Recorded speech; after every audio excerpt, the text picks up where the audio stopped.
Scorpio, my water babies, positive vibes, motivation, inspiration, elevation, love, light, positive energy, goodwill, peace, and healing, abundance, and prosperity all your way. Please like, share, comment, and subscribe to this page. Been a blessing to you. Your word of the day is freedom. It's time to free yourself from the chains. It's time to free yourself from the depression, wondering if things are going to happen to you, because everything's happening not to you, but for you.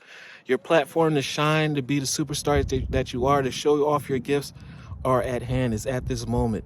Make sure you show up, show out, have full confidence in yourself, because this is going to be your breakthrough to freedom through time. Freedom of financial stability, freedom to live wherever you want to live in the world. Lord God, Spirit, Universe, Source, Strength, Jesus Christ has not run out of blessings or places or things that you want. It has a plethora of that. It's time to show up, show out, and then go get your blessing. I realize my wounds create doubt, resentment, and guilt, and I let go of these things. So I work to free myself from my darkness and cast off the negative thoughts. As you let go of these negative thoughts, replace it with positivity, love, gratitude. These are going to be the things that magnetize your blessings. We're the magnets of the universe. It's the rules in the universe. Therefore, your blessings are on your way and you're in control. Through your thoughts and your feelings and what you hold on to, you're in control. I find peace in my heart and discover the being of light within me, and I shine, baby, shine. Love one another. Be kind to one another. Love yourself. I love you too.